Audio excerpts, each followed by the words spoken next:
भैरवपुर का यह छोटा सा घर कभी गरीब जरूर था, लेकिन खाली नहीं था। उसमें एक बूढ़े पिता की हंसी थी, तीन बेटों की आवाजें थीं और उन सीखों की गर्माहट थी जो हर शाम चूल्हे की आंच के साथ इस घर में घुल जाती थीं। पिता कहा करते थे कि आदमी की असली पहचान उसकी जेब से नहीं, उसके इरादे से होती है। मेहनत से कमाया हुआ सूखा निवाला भी मीठा होता है और प्रेम से भंडा हुआ दुख भी हल्का पड़ जाता है। जब तक बाबूजी थे लगता था घर संभला हुआ है। अब देखो, वही दीवारें हैं, वही आंगन है, पर सब कुछ जैसे एकदम खाली हो गया। खाली तो होगा ही भैया। आदमी चला जाए तो उसके साथ सहारा भी चला जाता है। पर अब रोने से क्या होगा? आगे का भी तो सोचना है। अभी चिता की राख भी पूरी ठंडी नहीं हुई महेश भैया, और तुम्हें आगे की पड़ी है। तो क्या करूं? पेट को भी कह दूं कि शोक मना ले? खेत आधा सूखा है, अनाज कम है, कर्ज बाकी है। तीनों भाइयों ने अपने पिता के साथ अभाव में जीना सीखा था, मगर अभाव को अपना स्वभाव नहीं बनने दिया था। पिता दिन भर खेत में पसीना बहाते और रात को इन्हें एक ही बात समझाते, ईमानदारी कभी जल्दी फल नहीं देती, पर उसका पेड़ बहुत गहरा होता है। याद है बाबूजी कहते थे, रामेश्वर, बड़ा होना हक नहीं, जिम्मेदारी है। मैं उस वक्त हंस देता था। आज समझ आ रहा है उनके जाने के बाद हर बात बोझ जैसी क्यों लग रही है। मुझे तो वो बात याद है जब उन्होंने कहा था, गोपाल, हाथ गंदे होने से डरना मत, मन गंदा होने से डरना। उस दिन मैं मिट्टी में गिरा था और बाबूजी हंस रहे थे। हाँ, सीखे बहुत दी उन्होंने, पर सीखों से घर चलता तो गांव का कोई गरीब ना रहता। सच तो यह है कि हमारे पास है ही क्या? सवाल वही था जो मौत के बाद अक्सर घरों में चुपचाप बैठ जाता है। अब क्या बचेगा और किसके हिस्से क्या आएगा? इस छोटे से घर में जमीन कम थी, सामान कम था और उम्मीदें शायद जरूरत से ज्यादा। घर में एक खाट, दो पीतल के बर्तन, कुछ औजार और वो पुराना संदूक, बस यही है ना? पुराना जरूर है, पर कौन जाने उसमें कुछ हो। बाबूजी ने कभी किसी को हाथ भी नहीं लगाने दिया था। उन्होंने कहा था, सही समय आने पर खुद खुल जाएगा। तब मैं समझा नहीं था कि उसका मतलब क्या है। खुद खुल जाएगा? संदूक है या देवता? बात का मजाक मत उड़ाओ, बाबूजी की चीज है। पिता ने उस संदूक को हमेशा अपने सिरहाने रखा था।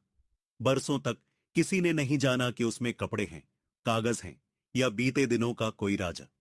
गांव वाले उसे बेकार लकड़ी का बक्सा समझते थे, लेकिन घर के भीतर उसकी मौजूदगी हमेशा किसी अनकहे वचन जैसी लगती थी। जब मां गई थी, बाबूजी देर रात इसी संदूक पर हाथ रखकर बैठे रहे थे। मैंने पूछा भी था तो बोले, कुछ चीजें समय से पहले समझ में नहीं आती। तो फिर आज समय आ गया है। आखिर हम भी तो जाने कि उन्होंने छोड़ा क्या है। जल्दी मत करो, विरासत सिर्फ चीजों की नहीं होती। ये बात वही कह सकता है जिसे भूख न लगी हो। मुझे साफ साफ जानना है, अगर कुछ पैसा है तो बांटना होगा। बांट लोगे, पर बाबूजी की बातों का क्या करोगे? वो भी हिस्सों में बांटोगे क्या? तुम हर बात में सीख क्यों ढूंढते हो? दुनिया सीधी नहीं है गोपाल। बस, आज झगड़ा नहीं होगा। शोक के घरों में आवाजें धीमी होती हैं, पर मन के भीतर उठती हलचल बहुत तेज होती है। एक ही पिता की संतान होने पर भी तीनों की नजरें अलग थीं। एक जिम्मेदारी देख रहा था, एक कमी और एक स्मृति। ठीक है, अगर हम तीनों साथ हैं तो संदूक अभी यहीं खुलेगा। जो होगा सामने होगा, कोई बात छिपेगी नहीं। यही ठीक है। मैं अभी कुंडी उठाता हूं। रुको, पहले बाबूजी की तस्वीर के सामने दिया सीधा कर दो। बिना प्रणाम किए मत खोलो। तुम्हें हर काम में रस्म चाहिए। अच्छा, जल्दी करो। मेरा दिल अजीब तरह से धड़क रहा है। गोपाल ने कांपते हाथों से दिए की बाती सीधी की। एक पल के लिए कमरे में रोशनी थोड़ी बढ़ी और पिता की तस्वीर पर पड़ती उस रोशनी ने जैसे तीनों भाइयों को एक साथ देख लिया। बाबूजी, अगर इसमें आपकी कोई आखिरी बात है तो हमें समझ भी दीजिएगा। महेश, इधर पकड़। कुंडी जाम लग रही है, लगता है बरसों से खुला नहीं। अरे हाँ, लोहे में जंग भर गई है, पर खुल जाएगा। आज खुलना ही होगा। कभी कभी एक पुरानी कुंडी सिर्फ लकड़ी का ढक्कन नहीं रोकती, वह बरसों की चुप्पी भी बंद किए रहती है। और जब वह खुलने लगती है तो सिर्फ सामान्य नहीं, कई सच भी बाहर आने को बेचैन हो उठते हैं। एक बार और साथ में। हाँ, अभी खुल गया। अंदर क्या है? संदूक का ढक्कन कराहता हुआ ऊपर उठा। तीनों भाई झुककर भीतर देखने लगे, पर सोना नहीं चमका, चांदी नहीं खनकी। ऊपर सिर्फ एक पुराना कपड़ा था और उसके नीचे रखा था मोहर लगी तहकिया हुआ एक पत्र। बस एक कागज। बाबूजी ने पूरी उम्र इस कबाड़ को इसलिए संभाल कर रखा था। रुको, मुहर देखो, ये बाबूजी की अंगूठी की छाप है। ये यूं ही नहीं रखा गया। शायद यही उनकी असली विरासत हो भैया। शायद इसमें हमारे लिए कुछ लिखा हो। कमरे की हवा जैसे अचानक भारी हो गई। बाहर रात पूरी उतर चुकी थी। भीतर एक पुराने पत्र की तहों में शायद वह सब छिपा था जो तीनों भाइयों की किस्मत को अलग अलग दिशाओं में मोड़ने वाला था। मैं खोलूं?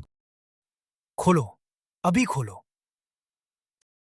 बाबूजी, आपकी आखिरी आवाज क्या कहेगी? रामेश्वर ने कांपते हाथों से पत्र की मुहर तोड़नी शुरू की और उसी क्षण जैसे घर की हर चीज सांस रोककर खड़ी हो गई। रामेश्वर ने कांपते हाथों से पत्र खोला। पीले कागज पर बाबूजी की लिखावट साफ थी, धीमी, ठहरी हुई, जैसे मौत के बाद भी उनकी आवाज बुझी न हो। मेरे बेटों, जो इस पत्र को पढ़ रहे हो, समझ लो कि संदूक में सोना नहीं, रास्ता रखा है। जो इन 3 सिद्धांतों को निभाएगा वही मेरी असली विरासत पाएगा। सीधे सीधे क्यों नहीं लिखा कि धन कहाँ है? ये पहेलियां मरते वक्त भी छोड़ दे। भैया, बाबूजी कभी बेकार बात नहीं करते थे। पहले पूरा पढ़ लीजिए। पहला सिद्धांत, भूखे के सामने अपना हिस्सा छोटा समझो। जो पेट बांट सकता है वही भाग्य संभाल सकता है। नीचे लिखा है, पूर्व वाले कच्चे रास्ते पर पहली परीक्षा मिलेगी। पूर्व वाला रास्ता? देखा, मैंने कहा था ना, ये नक्शा ही है। पहली परीक्षा मतलब पहला निशान। या फिर सचमुच परीक्षा? बाबूजी शब्द तौल कर लिखते थे। सुबह होते ही निकलते हैं। जो भी है, अब पीछे नहीं हटेंगे। रात का बाकी हिस्सा किसी ने ठीक से नहीं सोया। लालच, डर, उम्मीद, तीनों ने उस छोटे से घर में अलग अलग कोने पकड़ लिए। भोर फूटते ही महेश सबसे पहले उठ खड़ा हुआ। उसकी आंखों में नींद कम, खजाने की चमक ज्यादा थी। चलो, देर मत करो। जितनी देर करेंगे उतना कोई और पहले पहुंच जाएगा। गांव में किसी को खबर नहीं होनी चाहिए। पत्र साथ है ना? हाँ, और थोड़ा सा सूखा खाना भी ले लिया है। रास्ता लंबा हुआ तो काम आएगा। खजाना मिलने वाला हो तो सूखी रोटी की चिंता कौन करता है? जिसे भूख लगती है वही करता है, और भूख सबको लगती है भैया। तीनों भाई गांव की आखिरी चौपाल पार कर पूर्व की ओर बढ़े।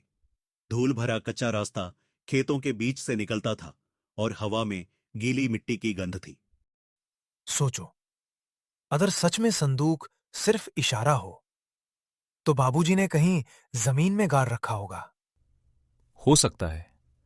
बाबूजी ने कभी उधार नहीं लिया, फिर भी घर कैसे चलता रहा? मैंने भी कई बार सोचा है। घर मेहनत से चलता था भैया। बाबूजी कहते थे, जिस कमाई में पसीना न लगे उसमें बरकत नहीं ठहरती। बरकत से पेट नहीं भरता गोपाल, पैसा भरता है। और अब हमें वही चाहिए। कुछ दूर जाने पर पीपल के नीचे एक बूढ़ा दिखाई दिया। चेहरा धसा हुआ, होंठ सूखे, हाथ कांपते हुए आगे बढ़े। बेटा, 2 कौर दे दो। कल दोपहर से कुछ नहीं खाया। आंखों के आगे अंधेरा छा रहा है। हम खुद जल्दी में हैं बाबा। आगे गांव है, वहां मांग लेना। बैठिए, मैं पानी देता हूं। रुको, भूखे के सामने अपना हिस्सा छोटा समझो, यही तो पहला सिद्धांत था। क्या यही पहली परीक्षा है? अरे, हर भिखारी को परीक्षा मानोगे तो खजाना कभी नहीं मिलेगा। बाबूजी ने रास्ता बताया है, धर्मशाला नहीं खोली। अगर बाबूजी ने पहली ही पंक्ति में भूखे का जिक्र किया है तो उसे अनदेखा करके आगे कैसे बढ़ सकते हैं? मैं भीख नहीं मांगता बेटा, बस आज कदम साथ नहीं दे रहे। हमारे पास बस थोड़ी रोटी है, आगे पता नहीं कितना चलना पड़े। और इसलिए वही रोटी बचानी चाहिए। समझदारी यही है। खजाना मिलेगा तो 100 लोगों को खिला देंगे। तू हमेशा भावुक ही रहेगा। अगर भावुक होना किसी की जान बचा दे तो मैं वैसा ही ठीक हूं। भगवान तुम्हारा भला करे बेटा। जिसने भूखे को खिलाया उसने अपना रास्ता खाली नहीं उजला किया। आपने ये बात ऐसे कही जैसे आपको पत्र की पंक्तियां मालूम हो। सिद्धांत नए नहीं होते बेटा, बस लोग हर पीढ़ी में उन्हें फिर भूल जाते हैं। सीधी बात करो बाबा, आगे कहां जाना है? जहां रास्ता 2 भागों में टूटे वहां जल्दी करने वाला अक्सर भटकता है। जो पढ़े हुए शब्द याद रखेगा वही सही मोड़ पहचानेगा। आपको सचमुच कुछ पता है? कौन है आप? बाबूजी को जानते थे क्या? जितना जरूरी है उतना जानता हूं, बाकी तुम जानोगे। बूढ़े ने रोटी का आखिरी टुकड़ा खाया, पानी पिया और पीपल के तने का सहारा लेकर उठ खड़ा हुआ। उसकी कमजोरी जैसे अचानक कुछ कम हो गई थी। बस बहुत हुआ, हमें चलना चाहिए। हर पल की देरी नुकसान है। ठीक है, पर अब साफ है, पत्र की हर पंक्ति सच में परीक्षा है। और शायद विरासत भी वहीं मिलेगी जहां हम अपने भीतर हारें या जीतें। मुझे भीतर नहीं, जमीन के नीचे गड़ा धन चाहिए। थोड़ी दूर चलने पर रास्ता सचमुच 2 हिस्सों में बंट गया। एक चौड़ा, साफ और आसान, दूसरा संगरा, पथरीला और झाड़ियों में छिपता हुआ। यही वो जगह है, बूढ़े ने इसी मोड़ की बात कही थी। सीधी बात है, खजाना छिपाना हो तो लोग मुश्किल रास्ते का भ्रम देते हैं। असली जगह आसान होती है। रुको, नीचे एक और पंक्ति है जो रात में दिखी नहीं थी। जहां राह आसान लगे वहां मन को परखना, जहां राह कठिन लगे वहां कदम को। मतलब हमें कठिन रास्ता लेना चाहिए? या ये भी चान हो सकती है, बाबूजी पहेलियों में उलझा कर गए हैं। हर बात का उल्टा भी हो सकता है। नहीं भैया, पहली परीक्षा में भी आपने बचाने को कहा था, बाबूजी ने बांटने को। अब फिर आसान रास्ता आप चुन रहे हैं, पत्र कठिन को। तो तुम दोनों जाओ कांटों में, मैं इस रास्ते से जाता हूं। जो पहले पाएगा वही असली वारिस होगा। महेश, अकेले मत जा, हमें साथ रहना चाहिए। साथ रहकर अब तक मिला ही क्या है? महेश चौड़े रास्ते पर तेज कदमों से बढ़ गया। उसी क्षण दूर से एक अजीब सी धातु जैसी आवाज आई, जैसे कहीं लोहे की जंजीर अचानक खिंची हो। भैया, ये कैसी आवाज थी? महेश, रुक। आह, ये क्या? दोनों भाइयों के चेहरे से रंग उड़ गया। चौड़े रास्ते के मोड़ के उस पार क्या हुआ, यह अभी दिखा नहीं था। सिर्फ महेश की अधूरी चीख हवा में कांप रही थी। महेश की अधूरी चीख का कारण अब सामने था। चौड़े रास्ते की घास के नीचे लोहे का पुराना शिकंजा छिपा था और उसका पैर उसी में जकड़ा हुआ था। आह, रामेश्वर, गोपाल, जल्दी इसे खोलो, मेरा पैर टूट जाएगा। हिलना मत महेश, जितना खींचोगे उतना ज्यादा फंसेगा। ये शिकार पकड़ने वाला जाल है, बहुत पुराना, पर अभी भी तेज है। उपदेश मत दो, पहले निकालो मुझे। रामेश्वर ने फंदे को दोनों हाथों से पकड़कर खोलने की कोशिश की, पर लोहे की पकड़ जिद्दी थी। गोपाल, इधर से दबा, मैं ऊपर उठाता हूं। महेश भैया, दर्द होगा, पर सहना पड़ेगा, नहीं तो पैर और कट जाएगा। जो करना है जल्दी करो। एक जोरदार कोशिश के बाद शिकंजा ढीला पड़ा और गोपाल ने महेश का पैर सावधानी से बाहर खींच लिया। जल रहा है, मैं चल नहीं पाऊंगा। मैंने तुझे रोका था, पर मैं भी कम दोषी नहीं हूं। मैं भी हर बार आसान लाभ सोचता रहा। मत कहो कुछ। जो हुआ मेरी जिद से हुआ। मैं बस पहले पहुंचना चाहता था हर हाल में। अभी जीत हार की बात छोड़िए, पहले झोपड़ी तक चलना होगा, रात यहीं घिर रही है।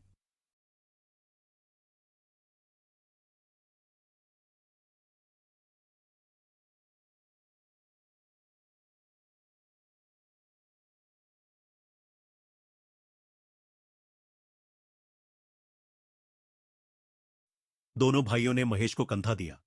चौड़ा रास्ता अब उतना आसान नहीं लग रहा था। हर कदम उसे अपनी जल्दबाजी की कीमत याद दिला रहा था। नहीं, शर्मिंदा तो मैं कर रहा था। मुझे लगता रहा कि विरासत मतलब बस धन। भाई को रास्ते की विजिलेंस पर छोड़ा नहीं जाता भैया, संभाला जाता है। और मैंने कई बार तेरी बात समझकर नहीं, बस अपने डर और लालच से फैसला किया। बाबूजी होते तो शर्मिंदा होते। गोपाल, मैंने तुझ पर हंसी उड़ाई थी, तू फिर भी मुझे छोड़कर नहीं गया। रात भर झोपड़ी में सन्नाटा और सोच साथ साथ जागते रहे। बाहर हवा चलती रही, भीतर तीनों भाइयों के मन पहली बार सच के सामने बैठे थे। गोपाल, क्या पत्र में तीसरी सीख भी इसीलिए थी कि कठिन राह आदमी को अपने भीतर दिखाती है? हाँ भैया, बाबूजी शायद यही चाहते थे कि हम जाने, सही रास्ता अक्सर कठिन होता है, पर वही आदमी को आदमी बनाता है।